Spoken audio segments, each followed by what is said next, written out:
జబ్బు ఒకరిదైతే బాధలు మరొకరివే అన్నట్టు కొన్ని రకాల అనారోగ్య సమస్యలు చిత్రంగా ఉంటాయి. గురక అలాంటిదే. గురక పెడుతున్న వ్యక్తికి ఎలాంటి ఇబ్బంది ఉండదు, కానీ పక్కన పడుకున్న వారికి, ఆ గదిలో ఉన్న వారికి మాత్రం చుక్కలు కనిపిస్తూ ఉంటాయి. ఆ గురక శబ్దాలకు నిద్రపోలేక బాగా ఇబ్బంది పడుతూ ఉంటారు. గురక మూలంగా భార్యాభర్తల మధ్య విడాకుల కేసులు కూడా పెరుగుతున్నట్లు అధ్యయనాలు చెబుతున్నాయి. ఈ నేపథ్యంలో గురకను తగ్గించడానికి, సమస్య నుంచి పూర్తిగా బయటపడేందుకు ఉపకరించే కొన్ని రకాల యోగాసనాలు, వాటి సాధనలో మెళకువల గురించి ఇప్పుడు తెలుసుకుందాం.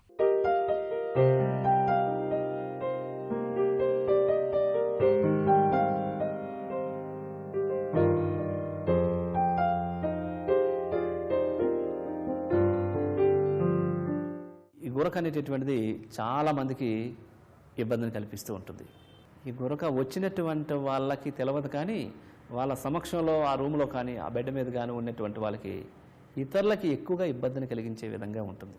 సాధారణంగా ఈ గురక సమస్య అనేటటువంటిది ఒబిసిటీ ఎక్కువగా ఉన్నటువంటి వాళ్ళకి, పొట్ట భాగం పెద్దగా ఉన్నటువంటి వాళ్ళకి, అదేవిధంగా శ్వాస తీసుకునే నాళం, ఆ బ్రీతింగ్ ఫ్లో క్లియర్గా వెళ్లకుండా అడ్డంకులు ఏర్పడినప్పుడు ఈ స్నోరింగ్ అనేటటువంటి సమస్య ఏర్పడుతూ ఉంటుంది. తద్వారా బ్రెయిన్కి ప్రాణశక్తిని ఎక్కువగా అందించలేకపోవడం ద్వారా వివిధమైనటువంటి సమస్యలు ప్రత్యక్షంగా, వేరే వాళ్ళకి పరోక్షంగా నానా రకాలైనటువంటి ఇబ్బందులను కలిగిస్తూ ఉంటుంది. ఈ యోగాలో కనుక కొన్ని ప్రత్యేకమైనటువంటి ప్రాణాయామాలు ప్రత్యేకమైన శ్రద్ధతో చేసినట్లయితే ఈ రకమైనటువంటి సమస్యని పూర్తిగా నివారించుకోవచ్చు. సో అందులో భాగంగా ఇప్పుడు మనం తెలుసుకోబోతున్నాం నెక్కి సంబంధించినటువంటి, ఈ మెడ కండరాలకు సంబంధించినటువంటి కొన్ని వ్యాయామాలు బ్రీతింగ్తో పాటు. అదేవిధంగా ఈ గొంతు కండరాలకి శ్వాస తీసుకోవడానికి, ఆ శ్వాస నాళాలకి పూర్తిగా వ్యాయామం కలిగించేటటువంటి కొన్ని సింహాసనం చాలా బాగా ఉపయోగపడుతుంది. అనులోమ విలోమ ప్రాణాయామం, ఇవి అంతర్గత నాడులపైన అత్యద్భుతమైన ప్రభావాన్ని కలిగజేస్తుంది ఈ అనులోమ విలోమ ప్రాణాయామం. సో ఇప్పుడు వాటిని ఏ విధంగా చేయాలో చేసి చూద్దాం. ఇప్పుడు నెక్ ఎక్సర్సైజ్ ఏ విధంగా చేయాలో చేసి చూద్దాం. ముందుగా దండాసనానికి రావాలి. రైట్ లెగ్ స్ట్రైట్గా తీసుకొని వచ్చి, లెఫ్ట్ లెగ్ని కూడా స్ట్రైట్గా తీసుకొని వచ్చి, లెఫ్ట్ లెగ్ని ఫోల్డ్ చేసి వజ్రాసన భంగికి రావాలి. రెండు చేతులు తొడల పైన బోర్లించి ఉండే విధంగా ఉండాలి. ఈ స్థితిలో బ్యాక్ స్ట్రైట్గా, షోల్డర్స్ రిలాక్స్గా, నెక్ స్ట్రైట్గా ఉండాలి. శ్వాసను తీసుకుంటూ మెడని నిదానంగా వెనక్కి తీసుకొని వెళ్ళాలి. శ్వాసను విడిచిపెడుతూ ముందుకు రావాలి.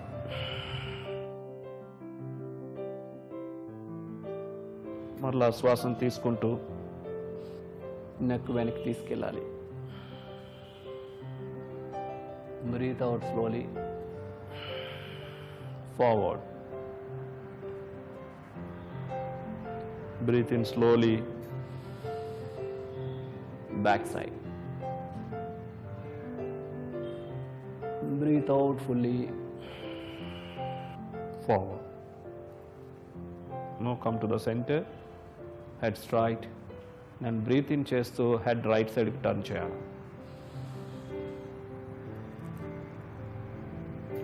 Breathe out చేస్తూ సెంటర్కి తీసుకొని రావాలి. బ్రీత్ ఇన్ చేస్తూ లెఫ్ట్ సైడ్ టర్న్ చేయాలి. బ్రీత్ అవుట్ చేస్తూ సెంటర్కి తీసుకొని రావాలి. అదేవిధంగా బ్రీత్ ఇన్ చేస్తూ right side. Breathe out centre. Breathe in left. Breathe out centre.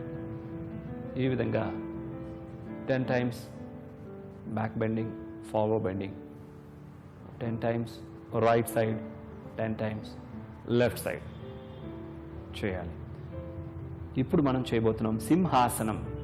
ఇదే వజ్రాసనంలో కూర్చున్న తర్వాత మోకాలు రెండింటినీ కూడా పక్కకి జరపాలి. సాధ్యమైనంత వరకు 1.5 feet రెండు చేతుల సపోర్ట్ తీసుకోవాలి. వేళ్ళు వెనక వైపు ఉండే విధంగా ఉండాలి. బాడీని కాస్త ముందుకి ఈ విధంగా బెండ్ అయ్యే విధంగా ఉంటుంది. ఈ స్థితిలో నాలుకను పూర్తిగా బయటకు ఉంచి సింహం గర్జించినట్టుగా గొంతు నుండి గొంతు కండరాలతో శబ్దం చేస్తూ శ్వాసని బయటికి విడవాలి. దీన్నే సింహాసనము. సింహ గర్జన ఏ విధంగా అయితే ఉంటుందో ఆ విధంగా చేయాల్సి ఉంటుంది. ఈ స్థితిలో నాలుక పూర్తిగా బయటికి పెట్టి చేయాలి. Ready, start.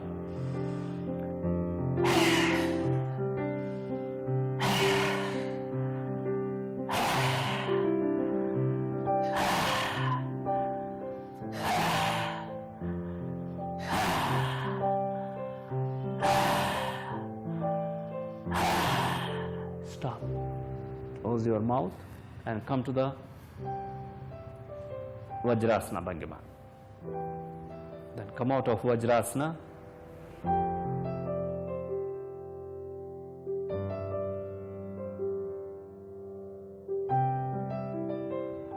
అనులోమ విలోమ ప్రాణాయామం. ఈ అనులోమ విలోమ ప్రాణాయామం చేస్తున్నప్పుడు ఎడమ చేతిని విశ్రాంతిగా అరిచేయి ఆకాశం వైపు చూస్తున్న విధంగా ఈ విధంగా ఉంచుకోవాలి. రైట్ హ్యాండ్లో index finger and middle finger fold చేయాలి. ఫస్ట్ రైట్ హ్యాండ్ యొక్క థంబ్ ఫింగర్తో రైట్ నోస్ట్రల్ క్లోజ్ చేయాలి. లెఫ్ట్ నోస్ట్రల్ ద్వారా శ్వాసను తీసుకోవాలి. చిటికిన వేలుతో లెఫ్ట్ నోస్ట్రల్ క్లోజ్ చేసి రైట్ నోస్ట్రల్ ద్వారా శ్వాసను విడిచిపెట్టాలి. అగైన్ స్లోలీ రైట్ నోస్ట్రల్ ద్వారా శ్వాసను తీసుకోవాలి. థంబ్ ఫింగర్ ద్వారా రైట్ నోస్ట్రల్ క్లోజ్ చేసి లెఫ్ట్ నోస్ట్రల్ ద్వారా శ్వాసను విడవాలి.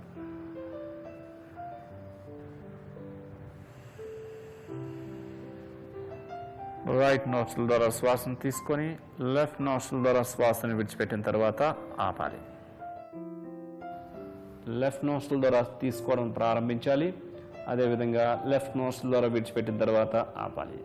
లెఫ్ట్ నోస్ట్రల్ ద్వారా శ్వాసను తీసుకొని రైట్ నోస్ట్రల్ ద్వారా శ్వాసను విడిచిపెట్టి రైట్ నోస్ట్రల్ ద్వారా శ్వాసను తీసుకొని లెఫ్ట్ నోస్ట్రల్ ద్వారా శ్వాసను విడిచిపెడితే ఇది ఒక సైకిల్. ఇలా 15 to 20 times, 30 times, 5 minutes ఎంతసేపు అయినా చేయొచ్చు. ఈ ప్రాణాయామం చాలా ఉపయోగకరమైనటువంటిది.